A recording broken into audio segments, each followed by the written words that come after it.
เที่ยวศึกษาค้นคว้าปฏิบัติจนได้รู้แจ้งเห็นจริงในธรรมะนะเป็นเวลานานถึง6 ปีพระพุทธเจ้าของเรานี่ทำความเพียรนานกว่าครูบาอาจารย์ใดๆอาจารย์องค์อื่นศาสดาองค์อื่นเขาไม่ค่อยได้ทำความเพียรอะไรเท่าไหร่หรอกเพราะว่าคำสอนไม่ได้ลึกซึ้งอะไรแล้วก็สอนให้คนเชื่อง่ายๆเอาความเชื่อเดิมนั่นแหละมาเป็นฐานของความเชื่อเช่นคนมันเชื่อเทพเจ้าอยู่แล้วก็เลยอ้างว่านี่แหละไอ้สิ่งที่ฉันนำมาสอนนี่เทพเจ้าสั่งให้มาสอนมาบอกให้ฉันสอนคนเหล่านั้นมันก็เชื่อคนอินเดียก็มีความเชื่อแบบนั้นแต่พระพุทธเจ้าท่านไม่เลื่อมใสในสิ่งนั้นเห็นว่ามันไม่ก้าวหน้าไม่เกิดปัญญาก็ทรงคิดค้นต่อไปแล้วก็มาสอนให้ใครๆได้รู้ว่าคนเรานี่มีสมองมีปัญญามีความสามารถที่จะศึกษาที่จะค้นคว้าในเรื่องอะไรต่างๆได้ด้วยตัวเองต้องช่วยตัวเองต้องพึ่งตัวเองแล้วพระองค์ก็ทำให้เห็นเป็นตัวอย่าง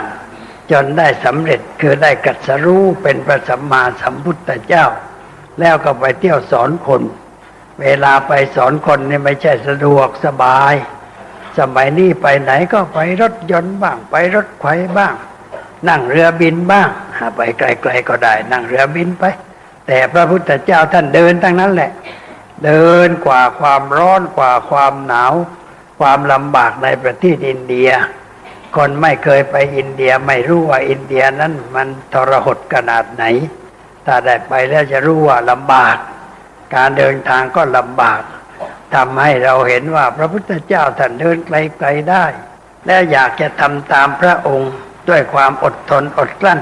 ในการเดินทางไปทำงานให้สำเร็จความสำเร็จของชีวิตแต่ละบุคคลก็สำเร็จด้วยความอดทนนี่แหละถ้าไม่มีน้ำอดน้ำทนเลยมันสำเร็จไม่ได้เหมือนเด็กๆเรียนหนังสือนี่ถ้าไม่มีความอดทนก็สอบไม่ได้เพราะว่าพอง่วงนอนแล้วพอหิวเลิกแล้วอยากเล่นก็ไปเล่นอยากสนุกก็ไปสนุกไม่ได้เอาใจจดจ่ออยู่กับบทเรียนที่ตนจะเรียนไม่รักการเรียนไม่ขยันไม่เอาใจใส่ไม่คิดไม่ค้นเด็กเหล่านั้นจะเรียนสำเร็จได้อย่างไรเลยสอบไม่ได้เวลาสอบไม่ได้พอโตขึ้นมันก็ลำบากไปสมัครงานที่ไหนเขาก็ไม่เอาเพราะไม่มีความรู้ไม่มีความสามารถตนก็ลำบากต้องอาศัยพ่อแม่กินไปวันหนึ่งพ่อแม่ตายก็ไม่รู้จะอาศัยใครชีวิตตกต่ำนี่เป็นผลกรรมของตัวไม่ใช่กรรมแรกชาติก่อนชาติไหนหรอกกรรมของความขี้เกียจเหลวไหลไม่มีน้ำอดน้ำทนนั่นเองจึงได้เป็นอยู่ในรูปเช่นนั้นเพราะฉะนั้นเด็กๆที่ทำหน้าที่ศึกษาเล่าเรียนต้องมีความมานะมีความขยันมีความอดทนเป็นพิเศษอะไรยากเราก็ต้องทนอ่านทนศึกษาให้รู้ให้เข้าใจไม่ใช่พอเห็นยากโอ๊ยไม่เอาอยากไอ้นี่อย่างนั้นมันเอาตัวไม่รอดชีวิตเรามันต้องสู้ถ้าไม่สู้แล้วจะเอาตัวรอดได้อย่างไรเราทุกคนต้องสู้ความลำบากยากเข็ญด้วยประการต่างๆเราจึงจะเอาตัวรอดปลอดภัยอันนี้สำคัญตัวอย่างพระในสมัยก่อนเช่นว่าพระปุณณะท่านจะลาพระพุทธเจ้าไปสอนธรรมะในแคว้นหนึ่งก็เรียกว่าแคว้นสุนาปรันตปะคนแคว้นนี้เป็นคนดุร้ายเรียกว่ามีชื่อในทางดุเหมือนบางจังหวัดในประเทศไทยเรียกว่ามีชื่อในทางดุทางฆ่าทางทำร้ายกันเป็นอย่างนั้นแหละอันนี้พระองค์นั้นเขาจะไปอยู่ที่นั่นไปสอนคน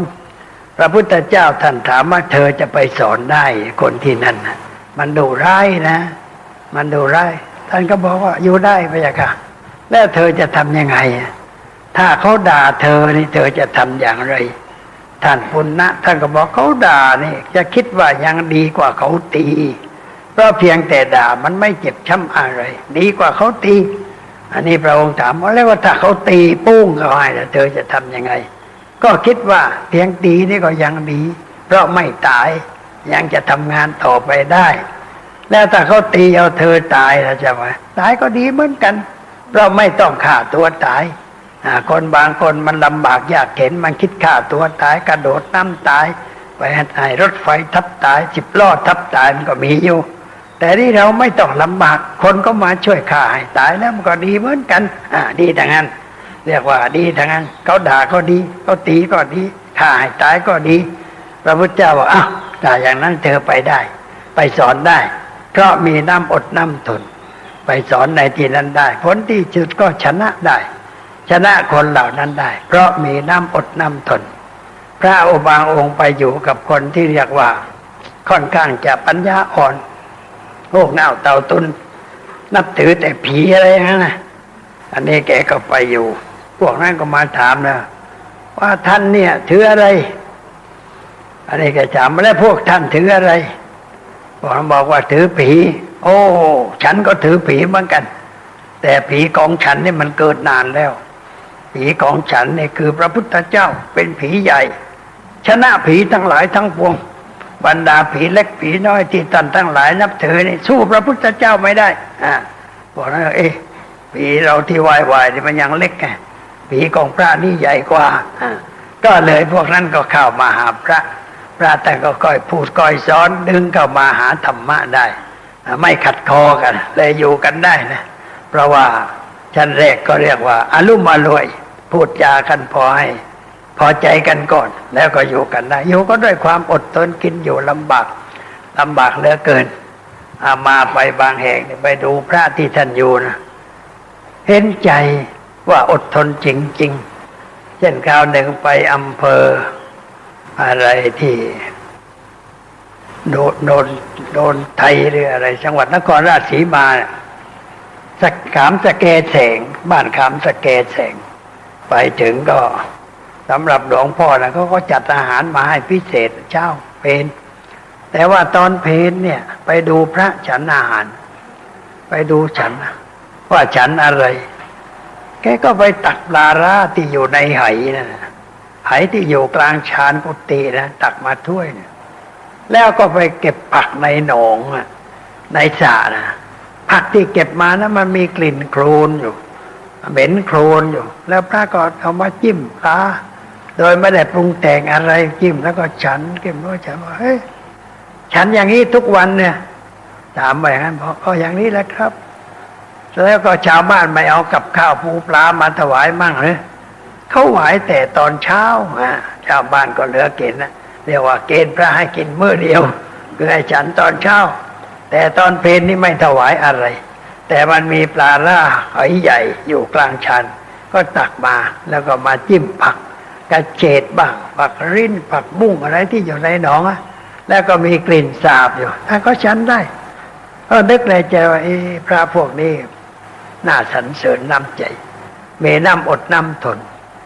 แต่ถ้าพระพวกนั้นมาอยู่กรุงเทพสักพักนะกลับไปฉันไม่ได้คือมาอยู่กรุงเทพแล้วมันอ่อนแอนะเพราะมันสบายเนี่ยพอสบายให้กลับบ้านไม่เอาแล้วไม่ไหวสบายกินน้ำปลาร่าเหม็นแกกินไม่ได้แต่แกเกิดที่นั่นแกอยู่ที่นั่นแกก็อยู่ได้เหมือนกับตัวหนอนในพริกมันเกิดที่นั่นมันก็อยู่ได้ไอเรานึกว่าพริกมันร้อนนะพริกขี้หนูพริกชี้ฟ้ามันมีหนอนนะเกิดในพริกแต่มันอยู่ได้เพราะมันชินกับสิ่งเหล่านั้นมาตั้งแต่เกิดมันก็อยู่ได้เหมือนคนอยู่ในภูมิประเทศที่ลำบากมันก็อยู่ได้เพราะไม่มีการเทียบเคียงไม่เคยเห็นสิ่งอื่นดีกว่านั้นเขาก็อยู่ได้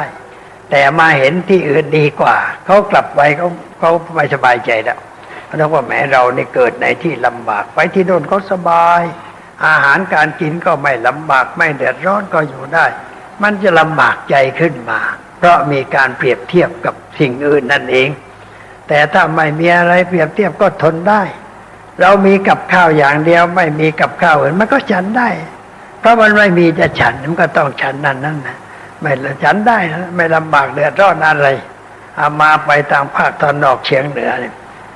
คือว่ากับข้าวนี่ฉันไม่ค่อยได้ที่ฉันไม่ได้เพราะกลิ่นปลาร่ามันแรงพอมาวางมันเข้าจมูกเสร็จแล้วมันก็ปิดประตูอย่างนั้นเลยมันฉันไม่ไหวแต่ก็ฉันอะไรได้ฉันข้าวเหนียว ข้าวเหนียวนี่ไม่ต้องมีกับข้าวก็ได้มันอร่อยอยู่ในตัวปั่นเสียใส่ก็ไปเกี่ยวเกี่ยวเกลือลงไปเกี่ยวเกี่ยวเกลือลงไปชาวบ้านก็มาเห็นบอกโอ้ท่านเจ้านี่ชอบข้าวเหนียวโอ้ฉันชอบข้าวเหนียวก็มันไม่มีอะไรจะกินมันก็ต้องชอบไปสิแล้วก็ปั้นกับไว้สักไม่ต้องมากกระดาษเท่ากำปั้นมันก็เหลือเฟือแล้วไปในท้องมันพองมันอืดอยู่ในท้องมันก็คุ้มได้อยู่ได้แกงอะไรแต่อะไรก็มาวางไว้ก็ฉันไม่ได้ไม่รู้จะฉันยังไงมันก็กินได้อยู่ได้ไม่เดือดร้อนอะไรแต่ว่าวันเดียวก็กลับอยู่หลายวันมันก็ไม่ไหว คือหลายวันมันก็ลำบากนะเลยบอกเอ้าฉันเทศแล้วก็กลับขึ้นเรือบินเย็นกลับพัดเลยก็กลับมาแต่เขาบนที่ไหนก็ไปอีกนั่นแหละไม่ได้เบื่อหน่ายไม่ได้กลัวความลำบากอะไรเราไปได้เพราะว่าไปอยู่ชั่วคราวแต่ถ้าคืนให้อยู่สัก7 วันนี่เห็นจะไม่ไหวมันลำบากหลายเรื่องต้องใส่มันจะเสียหายเลยก็รีบไปรีบมาเจ้ะไปเทศเสร็จก็รีบกลับมาดีอยู่หน่อยเวลาดีมันเป็นงั้นนี่เรื่องอดทนนี่เป็นเรื่องสำคัญนี่โยมนั่งฟังเทศนี่ก็ต้องอดทนอามายืนเทศเนี่ยมันต้องอดทนเหมือนกันต้องยืนเปลี่ยนตรงนั้นบ้างโยกไปละนี่มันเปลี่ยนไปแล้วก็ทนไปเทศไปกว่าจะจบเรียกว่ามีการอดทนต่อสู้กับสิ่งเหล่านั้นเราเป็นพุทธบริษัทต้องถือหลักประจำใจว่าพุทธบริษัทต้องอดทนต้องหนักแน่นไม่เป็นคนอ่อนแอไม่หวั่นไหวต่อสิ่งที่มากระทบเราก็จะอยู่เย็นเป็นสุขแต่ว่าเรื่องอะไรนี่ไม่สำคัญกับอารมณ์ที่มากระทบมันกระทบแล้วทำให้หวั่นไหวทำให้เราโกรธทำให้เราเกลียดทำให้เรารักเราริษยาอันนี้แหละต้องสู้หน่อยถ้าเราสู้ไม่ได้เราก็พ่ายแพ้เช่นคนมาพูดให้เราโกรธเราก็โกรธขึ้นมาอย่างนี้มันไม่ถูกต้องคอยบังคับตัวเองอย่าไปโกรธเขาถ้าเราจะสู้กับความโกรธก็ต้องท่องไว้บ่อยๆท่องไว้ว่าฉันไม่โกรธฉันไม่โกรธพอเห็นใครเข้ามาก็ต้องพูดว่าอย่าไปโกรธเขานะเขาจะพูดอะไรก็ทำไมอย่าไปโกรธอย่าไปแสดงอาการอ่อนแอเพราะคนโกรธนั่นคือคนอ่อนแอไม่มีกำลังเข้มแข็งไม่มีความอดทนไม่สามารถจะบังคับตัวเองได้แล้วก็แสดงอาการโกรธแต่เราแสดงออกไปอย่างนั้นมันผิดมันยากไม่มีสมบัติผู้ดีนั้นต้องหนักแน่นต้องอดทนได้ทนได้ไม่แสดงอาการอ่อนแอเราก็ต้องคอยเตือนเราไว้ล่วงหน้าพอใครเข้ามาเราบอกอย่าไปโกรธเขานะทำใจเย็นๆไว้พูดกับเขาดีๆอย่าพูดคำหยาบคายกับเขาถ้าหากว่าเขาพูดหยาบกับเราก็อย่าไปพูดหยาบตอบให้เรานึกว่าคนนั้นเขาไม่มีมัญญาตเขาไม่ได้ศึกษาสมบัติของผู้ดีเขาไม่ได้รู้ธรรมะเรานี่มันรู้ธรรมะเราจะไปโกรธเหมือนเขาไม่ได้เพราะพระพุทธเจ้าสอนว่าถ้านายกโกรธนายขอมาด่านายขโกรธขึ้นมาด่าตอบนายขอนั่นแหละเลวกว่านายกทำไมจึงเลวกว่าเพราะนายกทำตัวอย่างให้เห็นอยู่แล้วว่ามีอาการอย่างไรพูดอย่างไรกริยาท่าทางอย่างไรเราเห็นอยู่แล้วไม่เตือนตัวเองจะไปทำตอบเขามั่งอย่างนี้เรียกว่าเราเพิ่มความชั่วเราเพิ่มคนชั่วความชั่วมันอยู่ที่นายกแล้วนายขอก็ชั่วขึ้นอีกคนหนึ่งเลยชั่ว2 คนกว่าคนชั่วเพิ่ม2 คนความชั่วมันก็เพิ่มขึ้นมันไม่ได้อะไรเราจึงถือหลักไว้ในใจว่าเราจะไม่เพิ่มความชั่วเราจะไม่เพิ่มคนชั่วขึ้นในโลกอย่างนี้ก็อยู่ด้วยน้ำอดน้ำทนอีกประการหนึ่งในสมัยนี้มันมีปัญหาเยอะ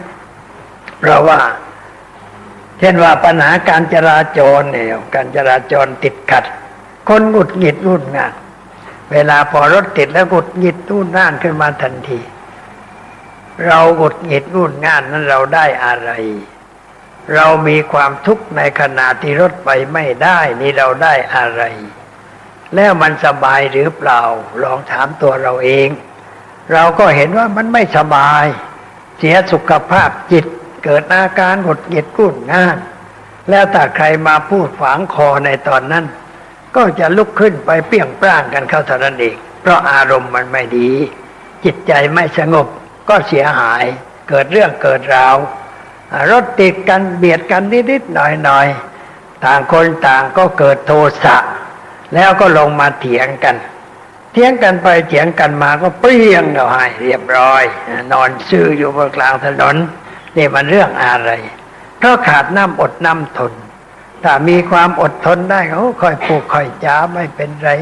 แล้วมันก็สบายใจวันหนึ่งนั่งรถไปคนที่มารับเป็นคนขอไปหัวล้านหน่อยหัวล้านใจดีนะหัวล้านใจดีนั่งไปก็ไปถึงไอ้รถบขส.นี่แหละมันมาเบียดโครมก็ให้ตลอกบอกเปิดรถดีด้วยรถเบนซ์ด้วยนะตลอกบอกเปิดไปแล้วมันหยุดแล้วไอ้คนที่กระเป๋าคนกระเป๋ามาถึงว่าเอาเรื่องไหมดูมันพูดสิมันไม่ได้ฝึกหัดอบรมเลยไอ้กระเป๋ารถเบนซ์เอาเรื่องไหม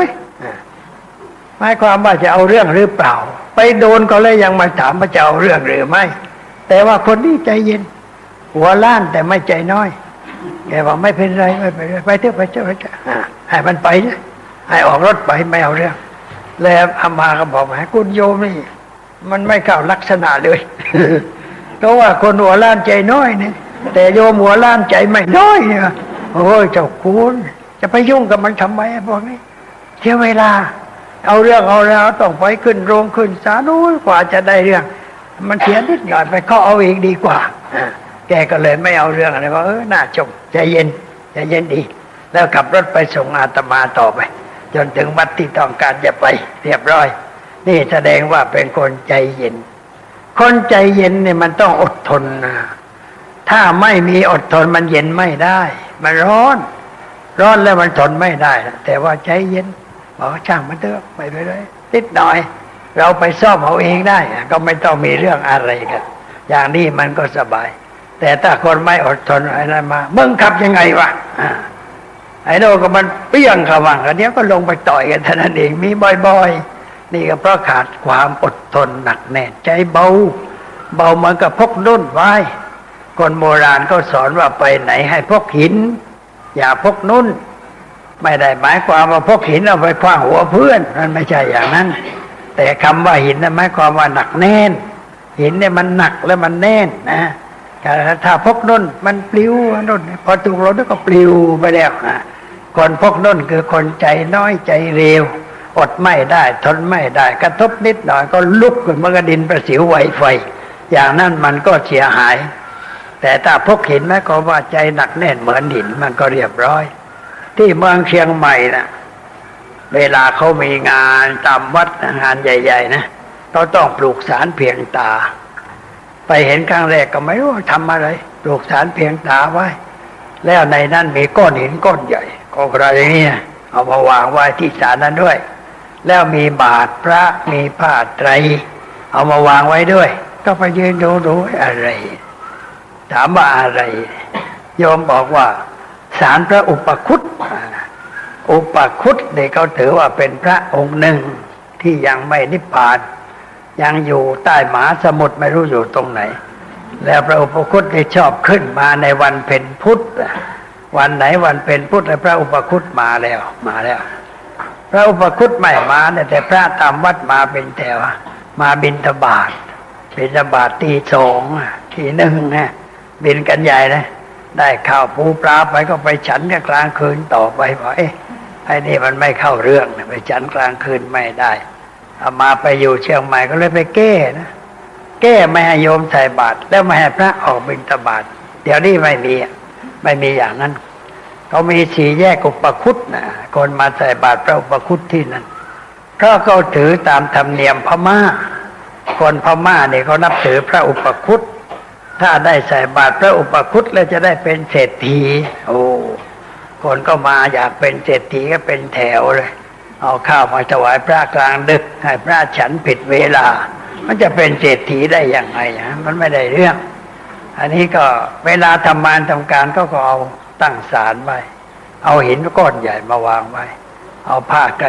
วางทำไมหินพระอุปคุต หินนี่หรือพระอุปคุตก็เขาทำกันมาอย่างนั้นเลยครับผมเขาไม่เข้าใจความหมายก็เลยเทศให้เขาฟังในงานนั้นบอกว่าไอ้ที่อยู่กลางวัดนะเรียกว่าศาลพระอุปคุตอุปคุตในแปลว่าเข้าไปรักษาเข้าไปคุ้มครองอุปาแปลว่าเข้าไปคุตตาแปลว่ารักษาเข้าไปรักษาเข้าไปคุ้มครองนะหมายถึงอะไรหมายถึงสตินั่นเองสติปัญญาเรามาทำงานในวัดหลายคนต้องมีสติปัญญาคุ้มครองจิตใจแล้วก็ต้องหนักเหมือนหินอย่าเป็นคนใจเบาใจง่ายเดี๋ยวก็เถียงกันทะเลาะกันแม่ครัวทะเลาะกันก็เดี๋ยวเอามีดตู้ฟันหัวกันเท่านั้นเองมันก็เสียเรื่องกันไปเท่านั้นเองอันนี้เขาจะบอกให้ดูหินก่อนนะว่ามันหนักแน่นอย่างไรมีบาทพระด้วยมีผ้าไตรจีวรด้วยก็ให้เป็นเครื่องเตือนใจว่าเรามาวัดนี่ต้องเป็นพระมาเป็นแม่ครัวก็ต้องเป็นพระมาหาบน้ำก็ต้องเป็นพระคนมาผ่าฟืนก็ต้องเป็นพระพระก็หมายความว่าใจดีใจงามพอย่างเข้าวัดนี่เราต้องบอกว่าเข้าวัดแล้วนะต้องเรียบร้อยนะอย่าใจร้อนอย่าใจเร็วอย่าหุนหนันพลันเล่นต้องมีสติควบคุมจิตใจอย่าให้โกรธง่ายอย่าให้ไวต่อความไม่ดีอย่างนี้ก็เรียกว่ามีสติเข้ามาคุ้มครองรักษาเรื่องก็เรียบร้อยแต่นี่คนเราไม่ค่อยใช้สติใช้ปัญญากระทบนิดกระทบหน่อยไม่ได้เพียงแต่เพื่อนมองหน้านี่ก็ไม่ได้นะมองหน้าโกรธตามร้านกาแฟร้านอาหารนะคนไปกินข้าวก็ช้ำเรื่องดูไอ้คนหนึ่งวันนี้ไอ้นี่ดูหน้ากูบ่อยๆมาเรื่องอะไรก็เลยโกรธขึ้นมาลุกขึ้นมาถามมองอะไรวะไอ้โดมันก็เป็นคนไม่มีธรรมะเหมือนกันมองอะไรแล้วมาโกงการอะไรของแกวะแล้วทีนี้ลุกขึ้นมาก็เปรี้ยงโต๊ะพังจานแตกถ้วยแตกเจ้าของร้านก็คิดเอาเกินค่าอาหารทีนี้เสียเวลาแล้วตำรวจมาเชิญไปโรงพักฐานก่อการทะเลาะวิวาทกันเรื่องมานิดเดียวเรื่องเพื่อนมองหน้าเท่านั้นเองแล้วทำไมไม่คิดว่าหน้ากูมันคงจะสวยไอ้คนนั้นมันจึงชอบมองถ้าคิดอย่างนั้นมันก็ไม่โกรธใครก็มองฉันเนี่ยมันคงจะสวยกว่าใครในร้านนี้ไอ้คนนั้นมันจึงชอบมองบ่อยๆแล้วก็ยิ้มกันตัวเองว่ากูมันสวยเว้ยอย่างนี้ใจมันก็สบายมันไม่มีปัญหาอะไรแต่มันคิดไม่เป็นเพราะไม่เคยคิดในแง่กลับตรงกันข้ามไม่เคยเปลี่ยนลูกศรให้เป็นดอกไม้หนังตะลุงมันแสดงสมัยก่อนเนี่ยไอ้พี่กับน้องมันไม่รู้จักกันเดินป่ามาเจอกันแล้วก็ขัดใจกันยิงลูกศรไอ้ฝ่ายนี้ยิงไปกลายเป็นดอกไม้ไอ้ฝ่ายนั้นยิงมาก็กลายเป็นดอกไม้หมดไม่เข้าคนลูกศรไม่เข้าคนเพราะมันเป็นดอกไม้เป็นดอกไม้หมดพระฤาษีมาเลยฤาษีมาบอกว่าเธอทั้งสองนี่เป็นพี่น้องกันแต่ว่าไปเรียนคนละที่เลยไม่รู้จักกันมีฤทธิ์มีเดชเหมือนกันแต่ว่ามันมายิงกันไม่ได้เรื่องอะไรดีที่ว่าเวลายิงไปลูกศรมันกลายเป็นดอกไม้ไอ้ดอกไม้มากระทบเรามันก็ไม่เดือดร้อนอะไรมันสบายใจเราจึงต้องหัดแปลสิ่งต่างๆให้เป็นดอกไม้คำด่าให้กลายเป็นคำชมคำสอนไปใช่เช่นใครด่าเรามันมาสอนกูอีกแล้วมันมาสอนให้กูคิดกูนึกในทางที่ถูกที่ชอบเราก็ไม่โกรธไม่เคืองนั่งเฉยๆมันด่าเลยมันก็หยุดไปเองไม่มีเรื่องอะไรอย่างนี้เราก็ชนะแต่ถ้าพอเขาด่ามาไอ้ชาติหมามึงอะไรหมาอะไรนี่หมาสองตัวแล้วพอหมาสองตัวมันก็ยิงเขี้ยวยิงฟันจะกัดกันแล้วทีนี้มันก็ยุ่งไงอย่างนั้นเพราะว่าไม่คิดเนี่ยแต่คิดว่ามันว่าไอ้ชาติหมาหูกูไม่ได้อยู่ตรงนี้หูมันอยู่ตรงนี้หมามันหูมันอยู่ตรงนี้หูมันชี้อันนี้ไม่มีหูจมูกก็ไม่ยาวอะไรหมามันยาวนะว่าแล้วก็ขนไม่มีไม่เหมือนหมาเนี่ยไอ้นี่มันพูดจาโกหกพกลมเอาอะไรมาพูดไม่รู้มันว่าไอ้ชาติหมากูมาชาติคนแท้ๆมันว่ากูหมาเราก็อย่าไปโกรธเพราะเราไม่ได้เป็นหมาเนี่ยแต่พอเราโกรธก็เรียกว่าเรายอมรับพอมันว่าเบิ้งชาติหมาโกรธเลยก็หมายความว่ายอมรับว่ากูนี่มันหมาก็เลยเฮงกันค คำรามไปกัดกันนะก็ว่าหมาสองตัวเกิดขึ้นก็กัดกันแล้วนี้อันนี้เราอดได้ทนได้มันก็ไม่ต้องไปทะเลาะเบาะแว้งกับใครๆได้ประโยชน์กว่าญาติโยมจึงต้องหัดอดหัดทนต่อสิ่งทุกอย่างทนร้อนทนหนาวทนลำบากทนหิวทนกระหายคนที่อดทนนั่นคือคนไม่บ่นร้อนก็ไม่บ่นหนาวก็ไม่บ่นหิวก็ไม่บ่นนั่งเฉยๆจิตใจหนักแน่นทนได้เรียกว่าเป็นผู้มีความน้ำอดน้ำทนชีวิตเรียบร้อยวันนี้เป็นวันมาฆบูชาเราก็ต้องมาฝึกเรื่องความอดทนกันเป็นประการต้นหัดอดทนต่อสิ่งยั่วยุด้วยประการต่างๆทำจิตให้สงบให้เยือกเย็นไม่ไปก่อเรื่องเดือดร้อนวุ่นวายกับใครๆจะได้มีจิตใจสงบสะอาดสว่างเพื่อบูชาพระอรหันต์เจ้าทั้งหลายเพราะพระอรหันต์เจ้าทั้งหลายนั้นท่านมีใจสะอาดใจสงบใจสว่างเราก็ควบคุมจิตใจให้เป็นอย่างนั้นตลอดเวลาที่อยู่วัดหรืออยู่บ้านก็ทำใจอย่างนั้นจะได้ชื่อว่าเป็นการบูชาถูกต้องต่อพระอรหันต์เจ้าทั้งหลายให้โยมเข้าใจอย่างนี้พูดมาก็พอสมควรแก่เวลาขอยุติไว้แต่เพียงเท่านี้ตอนนี้ไปก็ขอเชิญญาติโยมนั่งสงบใจเป็นเวลา5 นาทีสัพเพสัตตาอะเวราอัพยาปัชชาอะนีคาสุขีอัตตานังปริหารันตุสัตว์ทั้งหลาย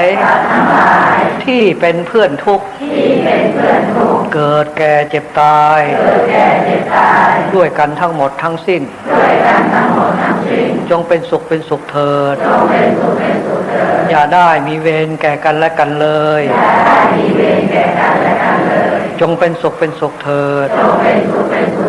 อย่าได้เบียดเบียนซึ่งกันและกันเลยจงเป็นสุขเป็นสุขเถิดอย่าได้ทุกข์กายทุกข์ใจเลยจงมีความสุขกายสุขใจรักษาตนให้พ้นจากทุกภัยทั้งสิ้นเถิด